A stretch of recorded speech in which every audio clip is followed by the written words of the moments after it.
Bienvenue sur notre chaîne. Ici, nous publions chaque semaine des livres utiles en vue de l'œuvre du ministère pour chaque croyant. Abonnez-vous à la chaîne et cliquez sur la cloche pour ne pas manquer les prochaines vidéos.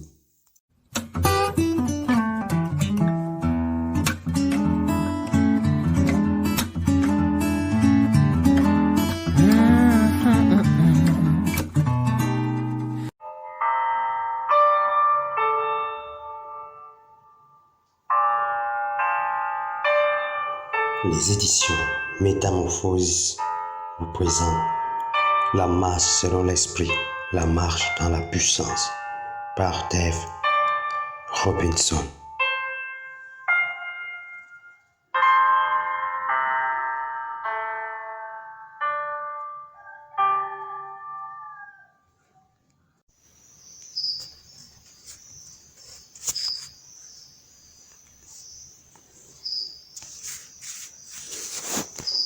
La marche selon l'esprit, la marche dans la puissance. Chapitre 4. La diversité des langues dans le gouvernement de Dieu.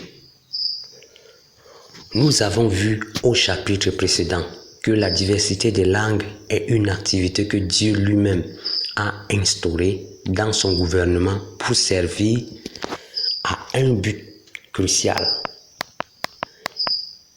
Nier cela équivaut à nier la perfection, le perfectionnement du corps du Christ. Il convient donc de nous renseigner davantage sur le rôle de la diversité des langues dans le gouvernement de Dieu et la raison pour laquelle Dieu a choisi d'y consacrer toute une activité. J'aimerais que vous compreniez ce que Dieu a mis à notre disposition par le biais du merveilleux don du parler en langue. Un don que beaucoup croient être obsolète ou insignifiant parce qu'ils ont été trompés par Satan. La particularité de la diversité des langues. Il n'y a qu'une activité que nous pouvons exercer juste après être nés de nouveau. Le 8e don, celui de la diversité des langues. Au moment où nous recevons Jésus comme notre Seigneur, comme notre Sauveur, nous pouvons également recevoir le baptême du Saint-Esprit et commencer à parler en d'autres langues. Cela lance alors notre qualification spirituelle pour exercer l'un ou toutes les autres activités auxquelles nous sommes appelés. Nul ne peut devenir un puissant apôtre ou prophète 5 minutes seulement après être né de nouveau. Même si c'est là qu'il a été appelé, il doit d'abord se former, être instruit, préparé et aguerri par le Saint-Esprit avant que Dieu puisse le mettre à part pour l'office auquel il est appelé. Cela vaut pour n'importe quelle de ces premières activités mentionnées dans 1 Corinthiens 12, 28. Tout le monde n'est pas qualifié pour enseigner la parole de Dieu. Vous vous rendez compte de cela quand vous voyez bon nombre de personnes s'assoupir pendant que certains ministres du culte prêchent. Personne ne peut donc s'engager immédiatement dans un ministère florissant qui opère des miracles ou même des guérisons. D'une part, dans chacune de ces premières fonctions, y compris l'aide et la gestion, il faut d'abord être trouvé loyal et être équipé par le Saint-Esprit afin de pouvoir exercer la fonction à laquelle on a été appelé. En revanche, on peut exercer la 8e fonction, la diversité des langues, dès l'instant de la nouvelle naissance. Supposez un instant que quelqu'un répond à un appel au salut et dit « Je reçois Jésus comme mon sauveur ». Puis, quelqu'un s'approche de lui pour lui dire « Vous venez de tout juste de recevoir la nature de Dieu. Maintenant, vous avez besoin d'être rempli du Saint-Esprit. » Cette même personne demande alors « De quoi me parlez-vous » Elle apprend alors que puisque nous sommes esprits, vient tout juste d'acquérir une nouvelle nature. Elle est maintenant prête à recevoir le baptême du Saint-Esprit. « Oui, je veux bien être rempli du Saint-Esprit, » répondait-elle. « Recevez donc le Saint-Esprit, la promesse du Père. » Tout d'un coup, le mention de la promesse de la personne commence à trembler. Le menton de la personne commence à trembler. Parler sans réserve. Lui dit, dans sa bouche se met à prononcer des mots. Elle ne tarde pas à parler en langue et cela fait des danses, des joies pendant plusieurs jours. Pourquoi donc? Pourquoi Dieu a-t-il conçu les choses ainsi? Pourquoi les langues nous sont-ils disponibles instantanément lors de notre nouvelle naissance? Parce que la prière en langue est ce qu'il y a essentiel pour nous préparer et nous qualifier pour notre appel spécifique. Alors que nous prions en langue, le Saint-Esprit prépare notre cœur à comprendre quelle est la volonté de Dieu pour notre vie. Bien souvent, certains reçoivent le baptême du Saint-Esprit en même temps que la nouvelle naissance. Néanmoins, il faut noter qu'il y a une grande différence entre naître de nouveau et recevoir la plénitude de la présence du Saint-Esprit. Le Saint-Esprit est une personne, comme chacun de nous est une personne. En recevant la nouvelle naissance, nous avons reçu le Saint-Esprit par un processus créatif qui fit de nous de nouvelles créatures. Mais nous ne l'avons pas reçu dans sa plénitude tant que nous n'avons pas été baptisés dans le Saint-Esprit. Maintenant, il vit en nous. Il est notre partenaire dans la prière. Il équipe nos vies. Il nous apporte la révélation de la parole de Dieu, alors que nous marchons dans l'obéissance à Dieu. C'est la volonté de Dieu qu'au moment même de notre nouvelle naissance, nous levions notre main en soumission dans la louange pour recevoir le baptême du Saint-Esprit. Le diable a cependant réussi à séparer la nouvelle naissance du baptême du Saint-Esprit au moyen de divisions doctrinales, si bien que maintenant, en général, ces deux expériences ne se produisent pas simultanément. Le miracle des langues dans le baptême du Saint-Esprit. En fait, le diable fait tout ce qu'il a en son pouvoir pour empêcher quiconque de recevoir le baptême du Saint-Esprit, accompagné de la manifestation du parler en langue. Par exemple, bien des fois, j'ai rendu ministère à des personnes qui avaient été dans des centaines de réunions de prière, cherchant à recevoir le Saint-Esprit, mais elles repartaient toujours déçues. Quand je faisais un appel, elles y à répondre. Et comme bien d'autres serviteurs de Dieu avant moi, je priais pour elles. Leur bouche s'ouvrait, mais il n'en sortait aucun mot, aucun son. Je les encourage. J'ai alors à leur disant, pourquoi ne dites-vous pas à haute voix ce que vos lèvres articulent? La plupart des personnes qui acceptent ma suggestion commencent aussitôt à parler en langue. Pourquoi cela se passe-t-il ainsi? Parce qu'au moment où le Saint-Esprit remplit un croyant, la première chose qu'il fait est de commencer à créer le langage surnaturel, des langues, des esprits, des croyants, et c'est pour son édification personnelle. Sur la base de ma propre expérience, le premier signe que j'avais été baptisé dans le Saint-Esprit provenait de ce que Ésaïe 11, 28 appelle les lèvres balbutiantes. C'est pas des hommes aux lèvres balbutiantes et au langage barbare que l'Éternel parlera à ce peuple. Un soir, en me dirigeant vers l'autel pour être rempli du Saint-Esprit, quelque chose m'envahit et tout d'un coup, mon menton, ma bouche, ma langue commencèrent à bouger. Ma bouche semblait échapper à mon contrôle. Qu'arrivait-il à ma bouche? Me demandai-je. Je ne réalise pas encore qu'au moment où j'avais dit « Remplis-moi du Saint-Esprit », le Saint-Esprit avait déjà commencé à créer ces mots surnaturels dans mon esprit.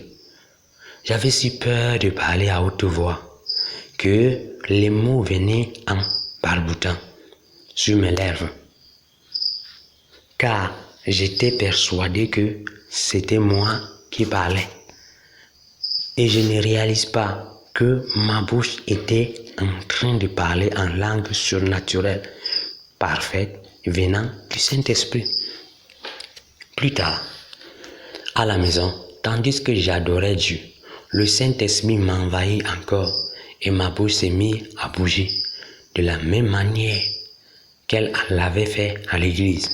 Cependant, à ce moment-là, j'avais appris qu'à Acte 2, 4 disait « Aussitôt, il fut tout rempli du Saint-Esprit et commençait à parler dans différentes langues.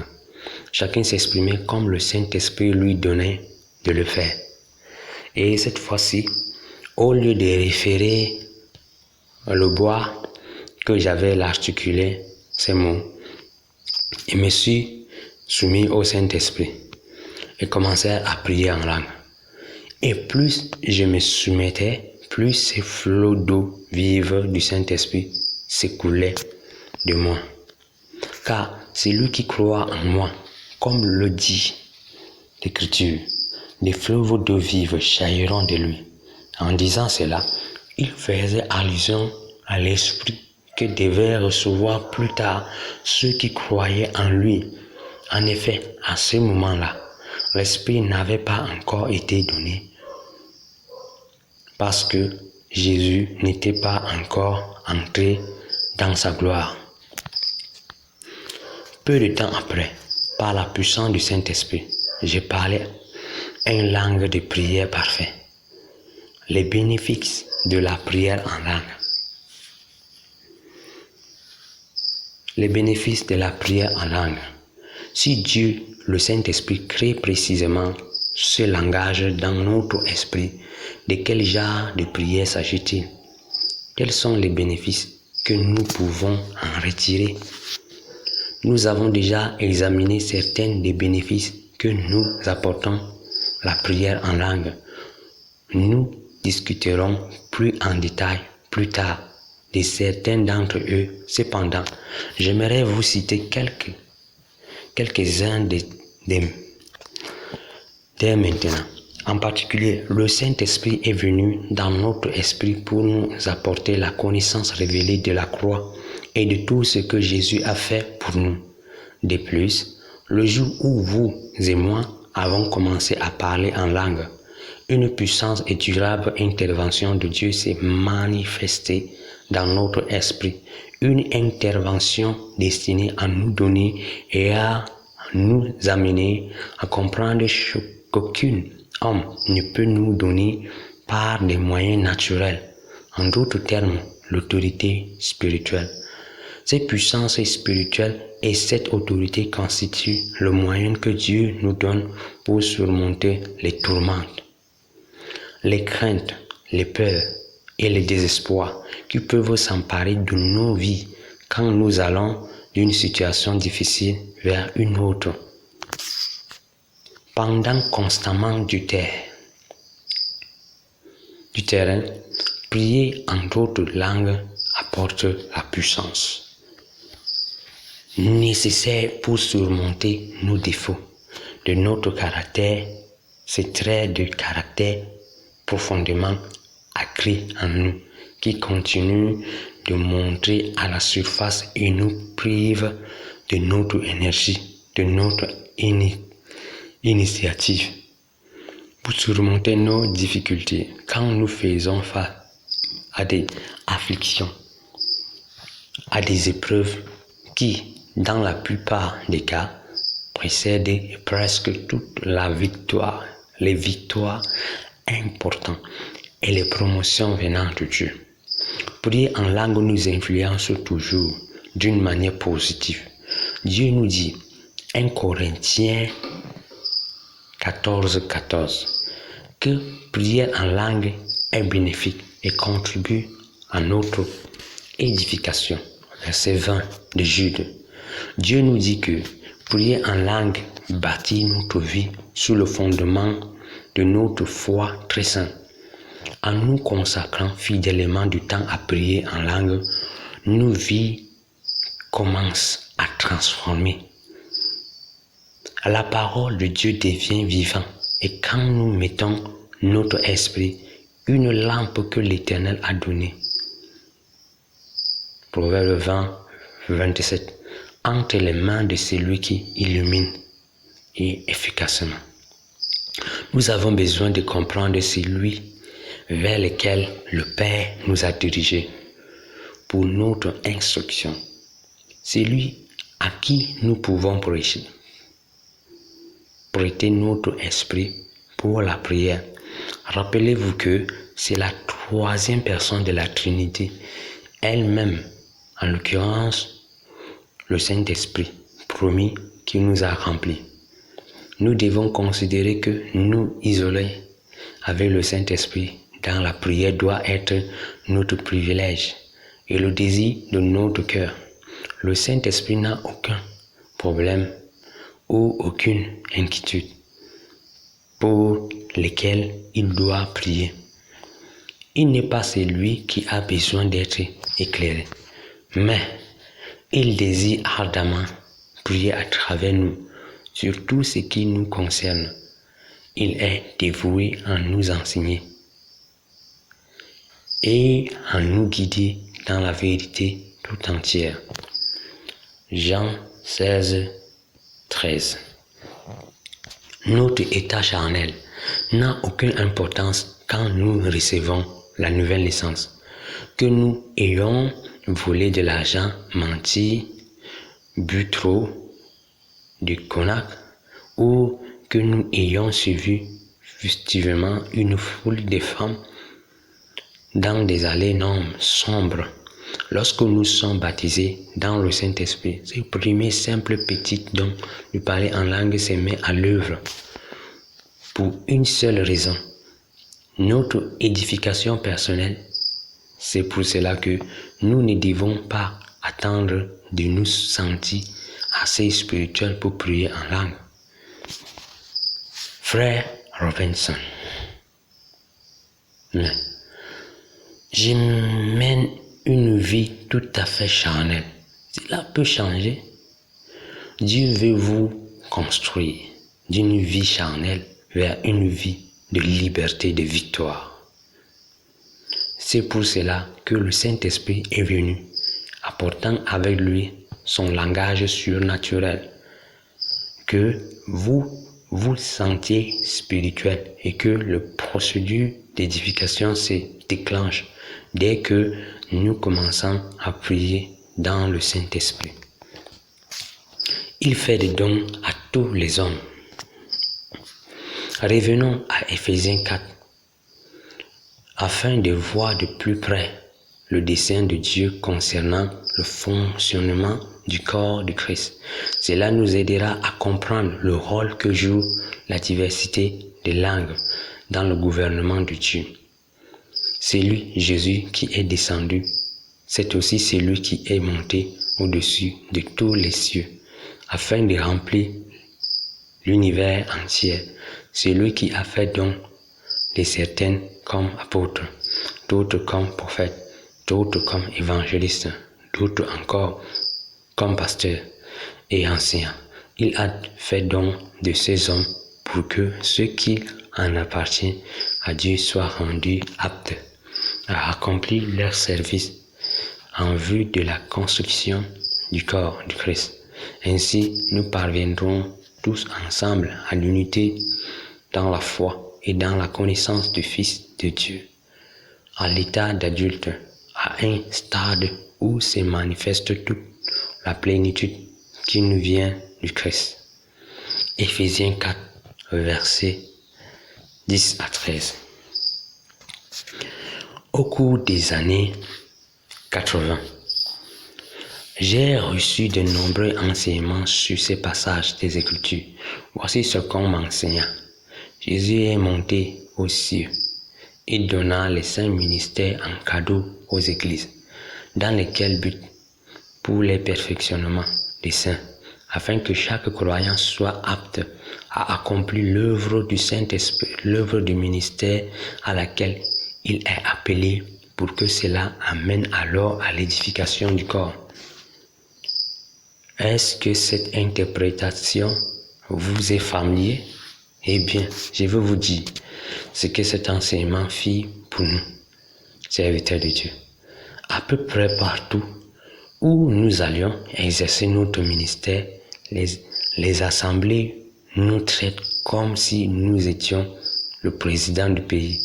Je dois reconnaître que je prenais plaisir à cette gloire, surtout durant mes années plus charnelles. Je savourais la façon dont l'on me traitait aux conférences. Nous serviteurs de Dieu, étant présentés comme suit. Jésus est monté au ciel. Il a amené des captifs et il a fait des dons aux hommes. Et maintenant, accueillons l'un de ces dons faits au corps du Christ, l'évangéliste enseignant David Robinson. Quelque part, au plus profond de moi, une pensée que je n'avais même pas articulée était « Oyez, pauvre petit paysan, je vous ai été présenté comme un don spécial pour vous aider à avoir plus de maturité, pour vous rendre apte à accomplir l'œuvre du ministère, pour l'édification du corps du Christ, mais à la raison primordiale pour laquelle vous êtes en train d'être édifié, et le corps et le grand don qui réside en moi. J'ai commencé à penser que j'étais vraiment quelqu'un de spécial. Merci Seigneur, car depuis ce temps, il m'a guéri de cette mauvaise attitude. Je n'avais aucune difficulté à vous dire quelle église avait reçu l'enseignement sur les dons faits au corps du Christ, parce que j'étais toujours traité avec beaucoup de respect par elle. Par exemple, une Rolls-Royce était réservée à mes déplacements. Un homme était à garde dans la chambre à côté de la mienne pour répondre à mes moindres souhaits, comme par exemple celui d'un corne de glace à 2 heures du matin. Je vous m'en dirai, et si je vous dirais que je n'appréciais pas ce genre de traitement. Le problème est que bon nombre de serviteurs de Dieu commençaient à considérer ce genre d'accueil spécial comme étant leur prérogative divine. Si tout n'était pas parfait dans la chambre hôtel, nous nous permettions de nous plaindre. Où est donc ma corbeille de fruits? Où est la personne qui est censée loger dans la chambre à côté de la mienne, qui doit attendre que je sois prêt pour me conduire à la prochaine réunion?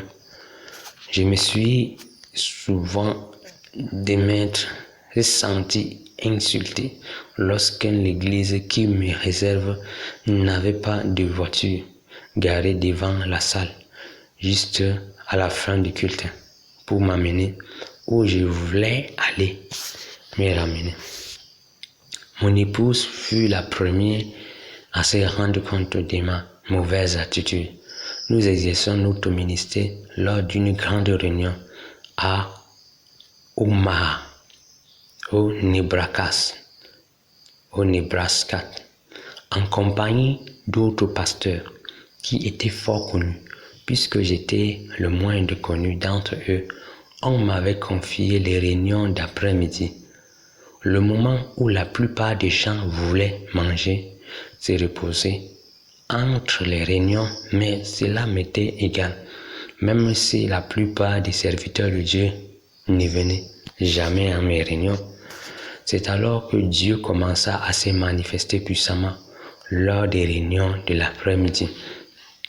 Le responsable vient me voir pour me dire « Nous aimerions que vous receviez l'offrande à chaque service. » À partir de là, chaque réunion, je me levais, enseignais quelques instants sur la parole de Dieu, puis je recevais l'offrande.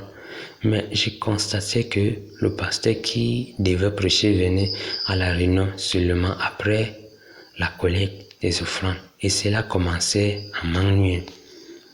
Un soir, tandis que Rosalie et moi étions dans un ascenseur, quelqu'un qui participe à la conférence m'interpelle à haute voix.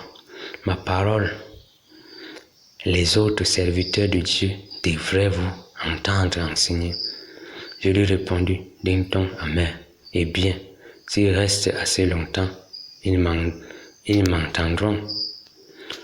Mon épouse sentit l'attitude orgueilleuse de ma réponse et me le fit remarquer plus tard. Voyez-vous, les enseignements que j'avais reçus sur le gouvernement de Dieu ne modifiaient en rien mon attitude. Chaque fois que j'entendais le chapitre 4 de l'épître aux Éphésiens prêcher de cette façon, ma tête s'enflait un peu plus, je me persuadais un peu plus que j'avais vraiment un don spécial pour le corps du Christ. Merci Seigneur, car si nous continuons à prier dans le Saint-Esprit et à parler les mystères au Père, il nous remettra dans le droit chemin. Dieu me prépare pour un long chemin en me surveillant étroitement et en m'ôtant tout ce qu'il y avait d'inacceptable dans mon attitude orgueilleuse. Il réveilla en mon esprit le rôle que les autres fonctions, y compris la diversité des langues, jouent dans son gouvernement. Je fus tellement choqué quand j'ai compris pour la première fois ce que Dieu disait, que je lui ai dit « Oh Seigneur, tu n'exaltais donc pas du tout les serviteurs de Dieu ?» Voyez-vous, c'est une bonne chose de rendre honneur là où honneur est dû, de respecter le serviteur de l'Évangile. Mais si vous pensez que son appel est plus honorable que le vôtre, pensez-y à 2 fois, car Dieu n'a pas de favoris. Vous êtes également un don précieux pour le corps du Christ. Quel que soit votre appel, votre fonction, aux yeux de Dieu, cet appel est tout aussi important que l'appel d'un serviteur de Dieu. Et vous devez recevoir autant de respect qu'en reçoit un serviteur de Dieu.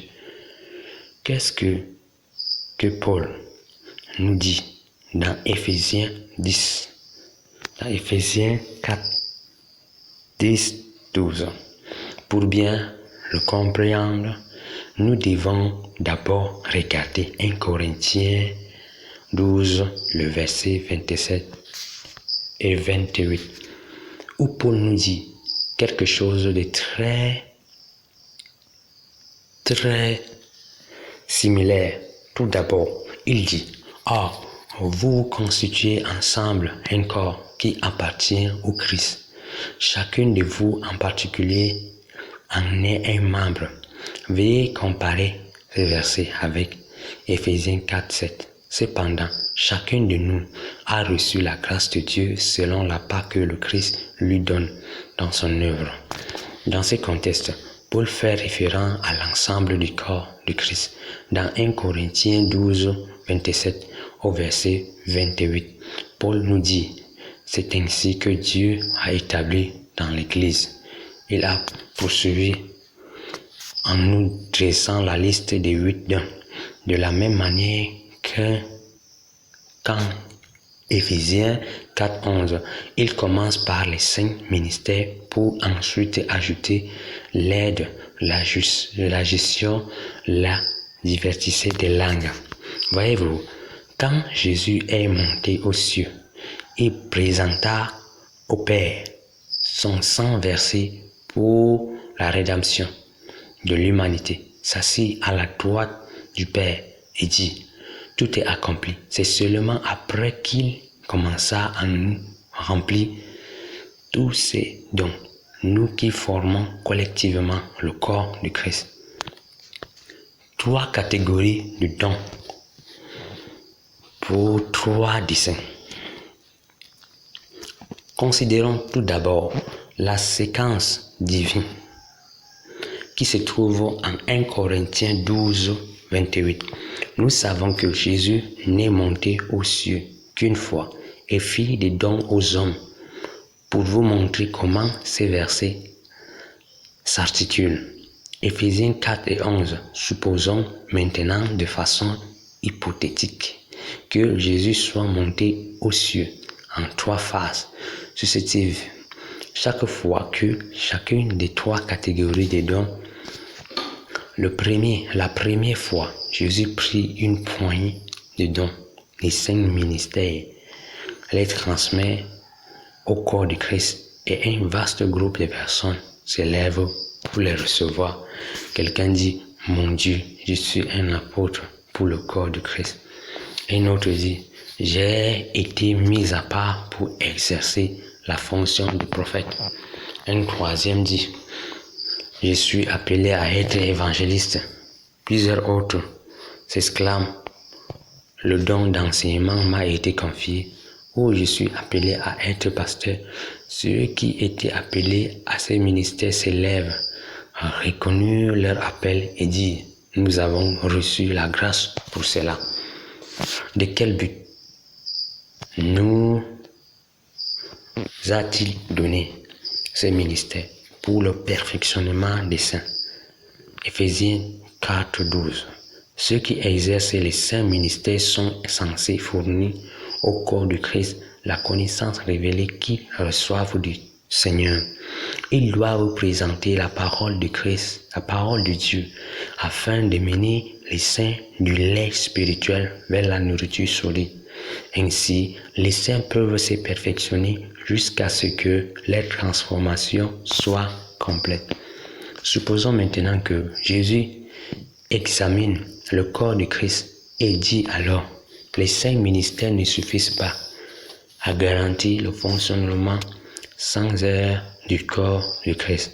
Je dois donc remonter aux cieux afin d'y prendre une nouvelle poignée de dons.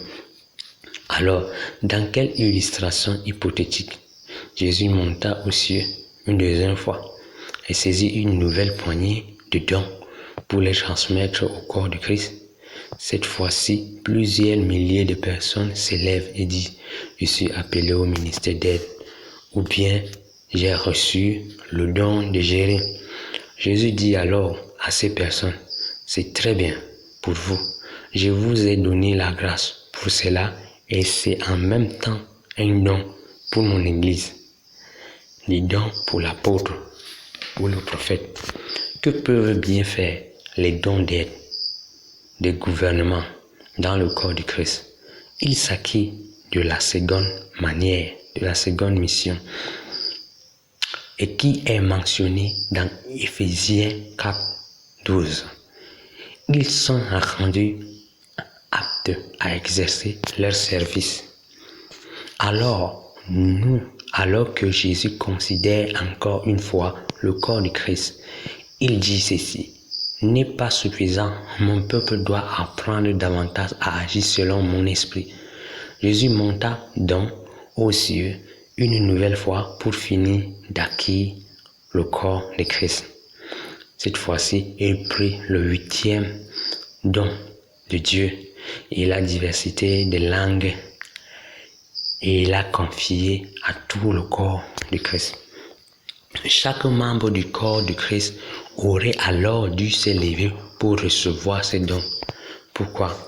Parce que la principale manifestation de la diversité des langues est l'action directe du Saint-Esprit au sein même de l'esprit du croyant pour l'édifier. C'est le dessein que ce seul don doit remplir. Il est donc pour l'édification des saints. Mais jusqu'à quand? Jusqu'à ce que tous les saints parviennent à l'unité de la foi.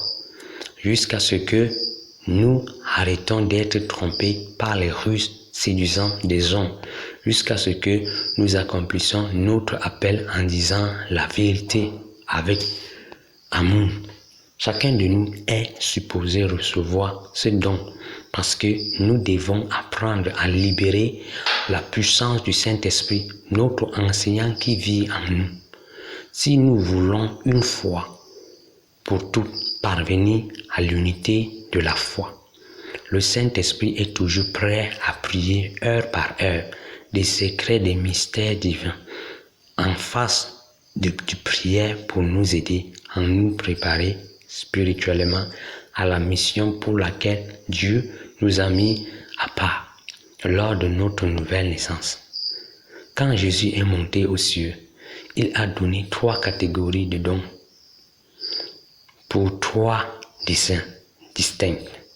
Les 5 ministères pour le perfectionnement des saints, l'aide, le gouvernement en vue de l'œuvre du ministère et la diversité des langues pour l'édification du corps du Christ. Ces 3 catégories ont été conçues pour que nous puissions tous parvenir à l'unité de la foi et de la plénitude de la connaissance du Fils de Dieu. Éphésiens 4, verset 13. Parvenir à l'unité de la foi. Le diable a essayé à maintes reprises de créer une confusion totale dans l'Église concernant le parler en langue. Il veut nous décourager à tel point que nous arrêtons d'utiliser ces dons divins. Cependant, parmi les 3 catégories de dons faites aux hommes, Dieu attribua une catégorie entière à une seule activité, à savoir la diversité des langues. Cette opération représente une tiers des catégories qui sont nécessaires pour réaliser l'unité du corps de Christ dans la foi. Pensez-vous à la prochaine fois que quelqu'un vous dira que cela ne sert à rien de prier en langue ou qu'il est dangereux de trop prier en langue? Il est donc de notre devoir de trouver dans sa parole le rôle essentiel que cette activité doit jouer dans notre vie. En vérité, si tout ce que nous réalisons dans le corps de Christ est seulement la 8e activité de la diversité des langues, nous serons quand même un don au corps de Christ pour l'édification du saint. Quelle que soit la fonction que Dieu nous a demandé d'exercer, nous avons accès à cette 3e catégorie et à l'édification qu'elle apporte quand nous prions dans le Saint-Esprit. Cependant, malgré l'importance que Dieu accorde à la diversité des langues, certains membres du corps du Christ veulent la minimiser ou même l'exclure. Or, si la catégorie que Jésus a créée pour l'édification des saints est exclue, comment pourrions-nous arriver à l'unité de la foi? Les 3 sortes de dons accomplis, les 3 desseins mentionnés dans Éphésiens 4, verset 14, sont nécessaires pour que le corps du Christ parvienne à l'unité que Dieu souhaiterait de tout temps. Et alors que chaque mesure du don du Christ accomplit l'appel de chaque chrétien, le corps du Christ commencera à se rétrécir à la mesure de la stature parfaite de Christ. Ephésiens 4, 13. Pourquoi tout cela est-il nécessaire? Ephésiens 4, 14 et 15 nous dit: de cette manière, nous ne serons plus des petits enfants, ballottant comme des barques par les vagues emportées ça et là, par le vent de toutes sortes d'enseignements à la merci d'hommes habiles à entraîner les autres dans l'erreur. Au contraire, en exprimant la vérité dans l'amour, nous grandirons à tout égard vers celui qui est la tête du Christ. N'est-il pas intéressant de savoir pourquoi nous avons besoin de ces dons que Jésus a fait aux hommes? Nous en avons besoin pour ne pas être mystifiés par les ruses séduisants des hommes. Nous en avons aussi besoin pour être débarrassés de tout mensonge, afin que nous puissions dire la vérité. Quand nous disons la vérité dans la pureté de l'esprit et que nous ne sommes plus trompés, nous pouvons commencer le procédure de l'édification de notre appel, autrement dit, à l'exercice des dons spirituels.